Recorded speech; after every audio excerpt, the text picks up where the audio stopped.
Imagina Jerusalén, no la ciudad dorada y pulida de las postales, con ríos de peregrinos que avanzan al ritmo de campanas y del canto de los muecines, sino su embés calloso y real. Piensa en una metrópoli polvorienta, ruidosa y acelerada, la Jerusalén que, hacia finales del siglo XX, crece a golpes de hormigón y asfalto, donde la historia queda estratificada bajo capas de obras públicas. En su zona oriental, en Talpiot, nada evoca la santidad habitual. Es un barrio residencial, un entramado de bloques anónimos de cemento, grúas que giran sin descanso, bulldozers que resoplan y ese olor acre a betún caliente que se pega a la garganta. No hay templos antiguos a la vista, solo gente común que intenta con paciencia y prisa encontrar un lugar donde vivir. Es viernes, la ciudad se desacelera a medida que se acerca el sábado. Es el 28 de marzo de 1980, apenas unas horas antes del reposo sagrado. Una cuadrilla de obreros fuerza los últimos minutos de la jornada para terminar a tiempo. Deben nivelar una loma pedregosa y dejarla lista para la cimentación de un nuevo edificio. Colocan cargas de dinamita en la roca, se apartan y detonan. Un golpe sordo recorre la tierra. Una nube lechosa de polvo calizo asciende, lo cubre todo, se posa sobre la ropa y en las pestañas. Cuando el aire se aclara, la sorpresa aparece donde antes solo había piedra. No es un simple estrato fracturado, sino un boquete negro abierto en la roca, un acceso rectilíneo y tallado a mano, un portal cuadrado que conduce a la oscuridad. Llevaba sellado con una gran losa desde hacía casi 2000 años. Los obreros, hombres prácticos, no miden aún lo que tienen delante. Para ellos aquello es un contratiempo, un retraso en el calendario. Piensan en otro almacén antiguo, tal vez un mikve o una cisterna en desuso, de las que hay millares en Jerusalén. Pero el primero que se anima a entrar, con una linterna débil y el pulso inquieto, se desliza al interior, vence el temor y el olor a aire rancio. El haz de luz arranca de las tinieblas unas formas claras, caliza blanca de Jerusalén, piedra trabajada. Allí, alineadas, ve cajas de piedra para reinhumar huesos, osarios. Son 10. Ocupan nichos excavados en las paredes, cubiertos por una costra espesa de polvo de siglos, intactos desde el primer siglo de nuestra era. En ese hueco oscuro bajo una obra cualquiera, el tiempo de la civilización occidental parece detenerse, porque los nombres garabateados en los flancos de esas cajas encajan como piezas de un rompecabezas que muchos prefieren no armar. Así comenzó una investigación singular, resonante, polémica y a la vez sustentada en procedimientos científicos dentro de la arqueología bíblica. Una pesquisa que toca fibras teológicas hondas y roza los dogmas de fe de multitudes. Para calibrar el alcance de lo hallado, conviene entrar en el mundo de la muerte y el entierro en la Judea del primer siglo. Fue un momento breve y peculiar en la historia de los rituales. Desde aproximadamente el año 20 antes de nuestra era hasta el año 70 de nuestra era, cuando las legiones de Tito incendiaron Jerusalén y abatieron el templo, los judíos practicaron una sepultura en 2 fases. Primero, el cuerpo envuelto en un sudario se depositaba en una cueva sobre una repisa de piedra. Permanecía allí exactamente un año. El clima seco, los microorganismos y los insectos cumplían su cometido. La carne se desvanecía. Se creía que a través de esa descomposición, el alma se purificaba. Al cabo de ese año la familia regresaba, recogía con cuidado los huesos blanqueados y los colocaba con respeto dentro de una caja de piedra llamada osario. La longitud de cada caja se ajustaba a la medida del fémur, el hueso más largo del cuerpo. A esto se lo llamaba entierro secundario o reunir los huesos con los padres. Se cerraba el osario con tapa pétrea y se deslizaba para siempre en su nicho. En un lateral, a menudo, no siempre, un familiar rascaba el nombre del difunto con un clavo, un cincel o una piedra. No eran inscripciones solemnes para exhibirse, sino notas técnicas, un grafiti íntimo, trazado en penumbra por la mano temblorosa de un hijo o un hermano en duelo. Los 10 osarios de Talpiot eran exactamente eso, rudos, sobrios, utilitarios. Algunos lucían rosetas grabadas, símbolos de vida y de sol. Otros permanecían lisos y silenciosos. La autoridad de antigüedades de Israel llegó con rapidez, pero la premura mandaba. El sabbat se acercaba de modo inexorable. Había que describir, planimetrar y retirar las piezas antes de que los saqueadores hicieran de las suyas o de que los ultraortodoxos, contrarios a cualquier perturbación de tumbas judías, intervinieran. Los arqueólogos Amos Cloner, Joseph Gatt y Shimon Gibson trabajaron a la luz de lámparas portátiles marcando cada osario con un número y bosquejando, con trazos veloces, el mapa de la tumba. Subieron las cajas, las cargaron en un camión. Luego, siguiendo el protocolo, rellenaron la cavidad con tierra y vertieron hormigón. La obra continuó por encima. Hoy, justo sobre el acceso a aquella cámara, se asoma el balcón de un piso corriente en la calle Dov Gruner. Allí se tiende la ropa, se toma café, se mira la televisión, sin imaginar lo que descansa bajo los pies. Las cajas acabaron en un almacén polvoriento del Museo Rockefeller, y allí dormitaron durante 16 años, cubriéndose con otro sedimento, el del olvido. El informe quedó archivado. ¿Por qué? Porque los nombres leídos a toda prisa parecieron demasiado comunes, demasiado prosaicos para aquella Jerusalén.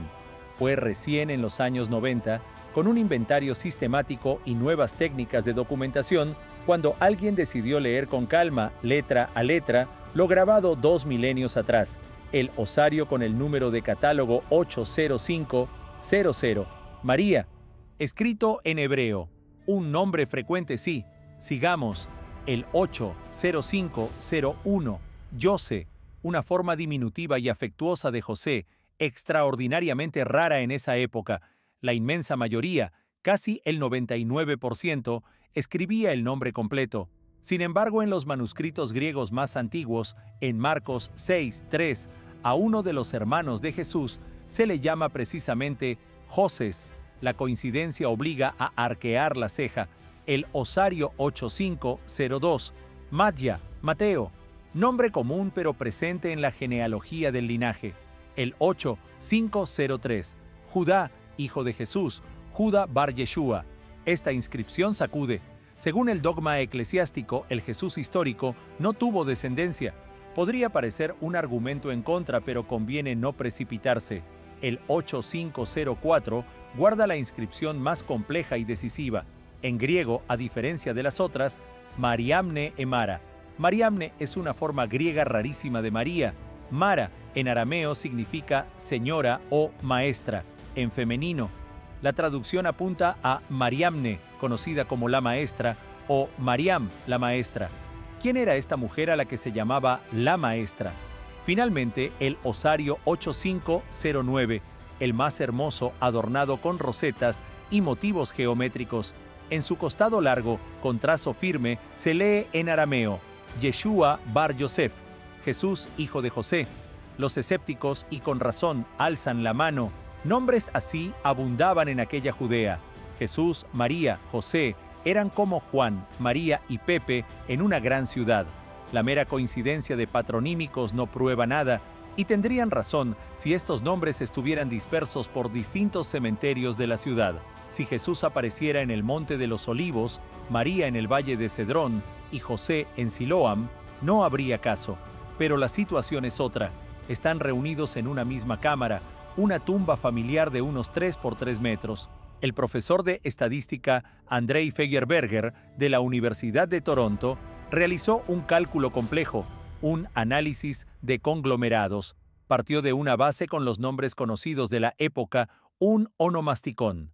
Consideró la frecuencia de Jesús, en torno al 9% de la población masculina, la de María, casi un 25% de las mujeres, pero ponderó también las grafías raras, Yose, de presencia ínfima, y Mariamne, forma singular que en textos cristianos antiguos, como los Hechos de Felipe y el Evangelio de María, se asocia de manera exclusiva con una mujer, María Magdalena, la apóstol de los apóstoles. ¿Cuáles son las probabilidades de que, por puro azar, coincidan en una misma tumba de familia Jesús, hijo de José, María la madre, Josés el hermano y una Mariamne denominada maestra, compañera, reflejando el elenco familiar evangélico? El ordenador ensayó millones de combinaciones. El resultado dejó perplejo incluso al estadístico. La probabilidad de que se trate de esa familia de Nazaret rondaría una entre 600 en una estimación conservadora y llegaría a una entre 2 millones en una valoración más atrevida. En cualquier otra disciplina, física, biología, criminalística, una relación de 600 a 1 se considera evidencia más allá de la duda razonable. Es el tipo de peso que decide paternidades o sella veredictos. En teología, sin embargo, los números incomodan, pues ensombrecen el mito. Las cifras por sí solas pueden parecer una abstracción. Hacía falta biología, materia, algo de carne y sangre convertida en dato. Los investigadores dieron un paso inédito, casi irreverente. Obtuvieron permiso de las autoridades israelíes para tomar muestras biológicas. No había huesos dentro de los osarios. Según la normativa religiosa israelí, todos los restos hallados se habían reinhumado ese mismo año en fosas comunes sin marcadores. Los cuerpos desaparecieron, pero la ciencia sabe que siempre quedan rastros. En el fondo de las cajas, incrustada en los poros de la caliza, persistía una película de polvo humano, microfragmentos de tejido óseo, residuos y materia orgánica que se había impregnado a lo largo de 2 milenios. El material era exigua pero suficiente para la genética moderna. Se decidió extraer ADN mitocondrial de 2 osarios clave, el de Jesús, hijo de José, y el de Mariamne Emara. La pregunta era directa: ¿qué parentesco unía a esas personas? En la tumba familiar judía del primer siglo solo reposaban parientes de sangre y cónyuges. Si Mariamne hubiera sido madre o hermana, el ADN mitocondrial, heredado por línea materna, debía coincidir. Las muestras viajaron al laboratorio de paleogenética de la Universidad Lakehead, en Canadá, uno de los centros punteros. Los científicos trabajaron a ciegas, sin conocer la identidad de los fragmentos. El resultado fue nítido.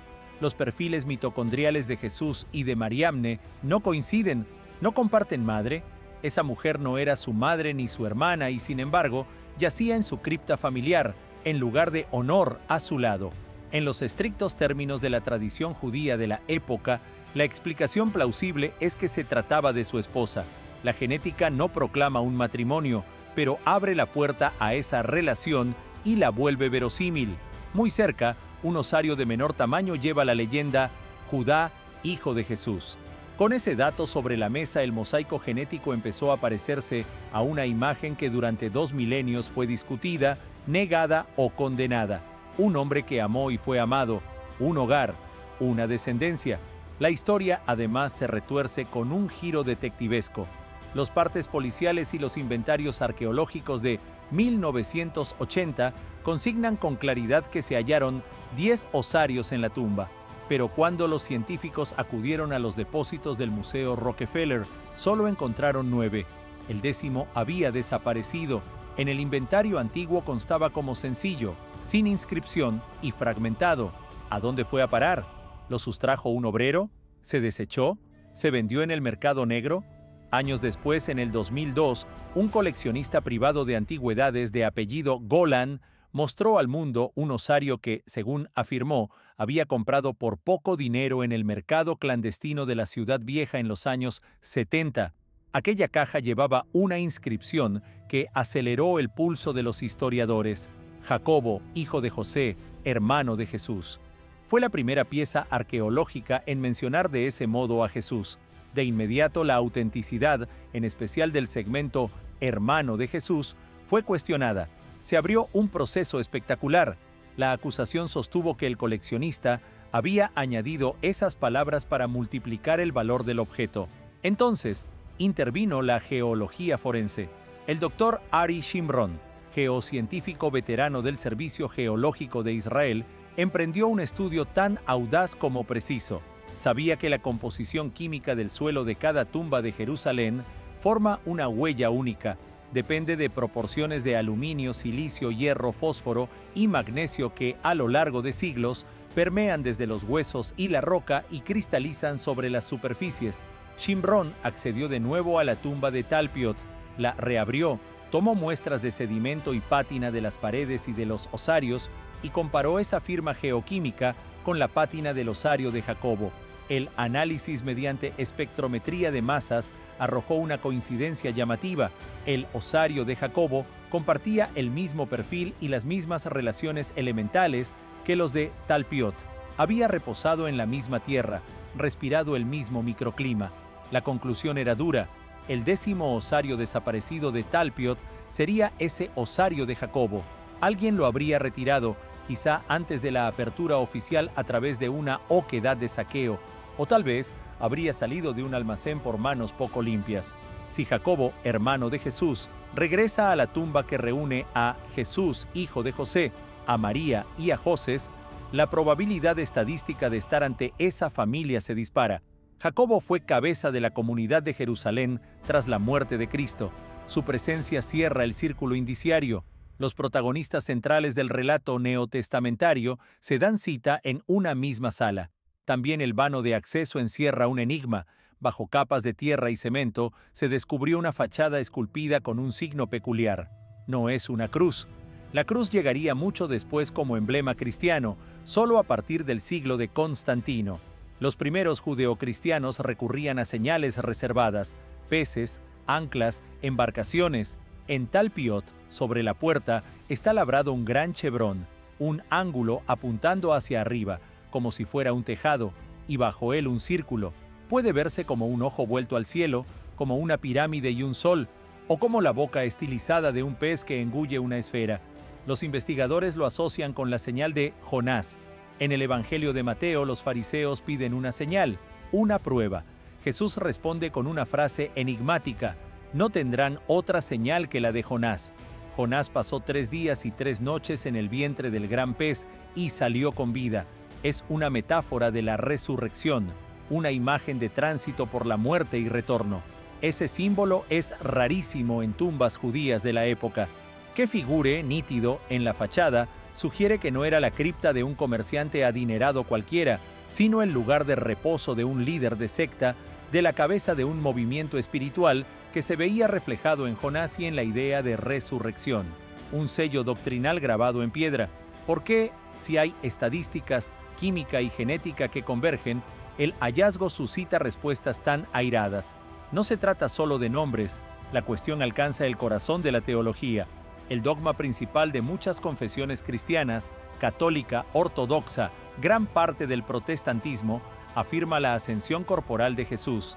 La tumba está vacía. El ángel dice: no está aquí, ha resucitado.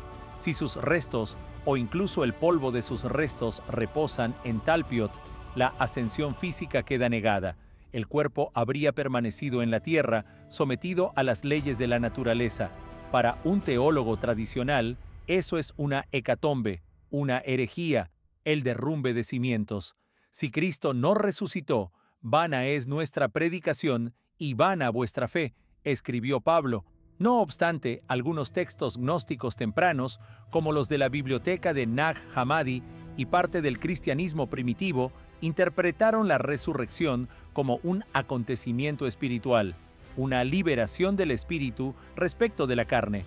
La afirmación de una resurrección corporal fue una decisión eclesiástica posterior, con un peso institucional. El descubrimiento de Talpiot no destruye la fe en Jesús como maestro, profeta o incluso Mesías. Desmonta la magia, lo devuelve a la historia. Fue un hombre real, tuvo una familia, amó a una mujer, quizá tuvo un hijo que murió joven. El osario de Judá es pequeño, o fue oculto. Murió y fue sepultado con amor y conforme al rito judío, como sus antepasados, a la espera del reino. Eso lo acerca a nosotros y lo aleja de las iconografías inaccesibles y de los dogmas pétreos. Los escépticos plantean una objeción geográfica razonable. Si Jesús era de Nazaret, en Galilea, ¿por qué estaría enterrado en Jerusalén, en Judea y además en Talpiot? La respuesta está en los propios evangelios. Jesús fue ejecutado en Jerusalén. La ley judía de entonces establecía que un ajusticiado, y Jesús lo fue como reo del Estado romano, no podía recibir sepultura inmediata en la tumba familiar, pues la profanaba. Se lo depositaba cerca del lugar de la ejecución, en una cavidad provisional para condenados. La tumba de José de Arimatea fue precisamente ese recurso compasivo para que el cuerpo no acabara devorado por perros. ¿Qué ocurrió después? Transcurrido un año, cuando la carne se había corrompido y los huesos estaban limpios, El rito del entierro secundario permitía trasladarlos. Hacerlo hasta Galilea resultaba peligroso, costoso y difícil bajo ocupación romana. Jacobo, hermano de Jesús, permaneció en Jerusalén durante unos 30 años tras la crucifixión, dirigiendo la comunidad judeocristiana local.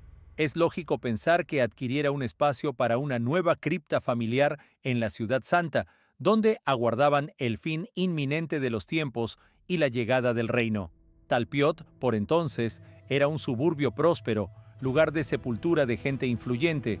La presencia de una tumba así sugiere que la familia de Jesús no era tan pobre como se imagina o que contaron con protectores adinerados, como el propio José de Arimatea o Nicodemo, citados en la Biblia, que pudieron costear ese descanso prestigioso para el maestro y los suyos. Otro argumento de los críticos apunta a la falsificación. Alguien habría entrado y raspado Jesús sobre una caja antigua para crear sensación. Pero el microscopio electrónico cuenta otra historia. Las letras están cubiertas por una pátina biogénica de calcita, con hongos y microorganismos fosilizados que crece por capas a lo largo de siglos. La pátina en el fondo de los surcos fluye sin discontinuidades hacia la pátina de la superficie. No hay secciones cortadas ni aristas recientes. Si la inscripción se hubiera grabado hace poco o incluso hace medio siglo, habría arrancado la pátina antigua, dejando la caliza brillante y fresca. Aquí las letras son tan viejas, grises y erosionadas como la piedra misma. Esa pátina no se imita, no es pintura, es tiempo petrificado. La inscripción, Jesús, hijo de José, se labró hace 2000 años. Esto es un hecho analítico. La única pregunta es ¿qué Jesús es? La trama no concluye con una sola cueva. A unos 40 metros de la tumba principal, prácticamente al otro lado de una valla, hay otra cavidad, conocida como la tumba del patio, porque yace bajo el patio de otro edificio residencial. No pudo abrirse por completo en 1980 debido a las protestas de los ortodoxos. En el 2010, mediante un brazo robótico con cámara de alta resolución, introducido por un tubo estrecho perforado desde la superficie, se inspeccionó el interior sin perturbar a los difuntos. Allí también reposan osarios, y en uno de ellos el robot captó una imagen singular, un pez grande, tallado con precisión, del cuya boca asoma una cabeza humana estilizada. La señal de Jonás representada por primera vez en un osario del primer siglo, el que podría ser el testimonio pictórico cristiano más antiguo del mundo. Junto a ella, una inscripción griega que los epigrafistas leen como Dios y Achawa, levántate, levántate, o el Dios Yahvé, hace levantar de entre los muertos. Eso aporta un contexto rotundo. Todo ese talud de Talpiot perteneció a los primeros cristianos. Era la necrópolis de la comunidad inicial. Quienes reposan en la tumba del patio, seguidores pudientes, quisieron yacer junto a su maestro y guía, cerca de la tumba de Jesús. Si alrededor se acumulan discípulos que emplean su simbología, lo lógico es que en el centro del conjunto esté el propio Mesías. Cuando James Cameron y el periodista de investigación Simcha Jacobovici estrenaron un documental sobre la tumba perdida de Jesús, la polémica estalló. Voces eclesiales lo tildaron de ficción arqueológica y de explotación de lo sagrado. La academia se partió en dos. Para unos era la gran revelación, para otros una profanación barata. Y sin embargo, 3 hechos resistieron todas las embestidas.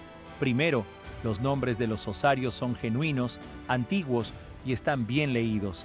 Segundo, la concentración estadística de esos nombres en una misma cámara es extraordinaria y exige ser explicada. Tercero, el osario de Jacobo se vincula químicamente con esta tumba, cerrando el círculo familiar. El argumento de que los nombres eran comunes se diluye cuando se analiza por conglomerados. Sí, hay muchísimos Juanes en Nueva York, pero ¿cuántas familias viven bajo el mismo techo con un padre Juan, una madre María, un hijo José y un hermano Jacobo? Son contadas. Y si añadimos el apodo raro Mariam Mara, es como encontrar una lápida con Juan, Pablo, Jorge y Ringo y sostener que no son los Beatles, sino 4 estibadores homónimos de Liverpool. Ante esto, la ciencia oficial y la jerarquía prefirieron una estrategia silenciosa, el olvido. La tumba fue sellada con hormigón, el acceso clausurado. Los vecinos del edificio, hartos de periodistas y peregrinos excéntricos, piden tranquilidad. Una losa de cemento oculta la posible llave de uno de los grandes enigmas históricos. Vivimos una época asombrosa. La tecnología permite auscultar el subsuelo con radares de penetración terrestre y leer el ADN de los muertos, convertir polvo en información. El enigma de Talpiot sigue en suspenso, como un acorde sin resolver que exige final. Si es cierto, entonces el cristianismo, tal como cristalizó en sus dogmas, pudo asentarse sobre una lectura errada de los acontecimientos de aquel siglo. Jesús no habría ascendido al cielo con su cuerpo material. Habría dejado sus huesos en Jerusalén como prenda de su realidad humana. Fue carne y sangre. Amó, tuvo esposa, conoció el dolor de perder a un hijo. Transformó el mundo con palabras, con amor y con entrega, no con trucos. Eso, quizá, engrandece su gesto. ¿Y si todo fuera una casualidad? Si se tratara de una familia cualquiera, desconocida, con un repertorio de nombres pasmosamente similar, estaríamos ante una coincidencia colosal, irónica, casi monstruosa, con probabilidades de una entre 600 o tal vez de una entre 2 millones. Matemáticas frente a fe. Mientras tanto, en la Jerusalén de hoy, en el barrio oriental de Talpiot, en la calle Dov Gruner, los niños juegan al fútbol sobre un rectángulo de cemento entre los bloques, corren, ríen, gritan, y justo bajo sus zapatillas, a unos 3 metros de profundidad, en una oscuridad que no pasa y en un silencio espeso, los nichos vacíos conservan el eco de nombres que aún estremecen. Jacobo, María, Jesús. La historia no vive solo en bibliotecas polvorientas, está bajo nuestros pies. A veces golpea desde abajo reclamando ser oída, incluso cuando escucharla resulta incómodo.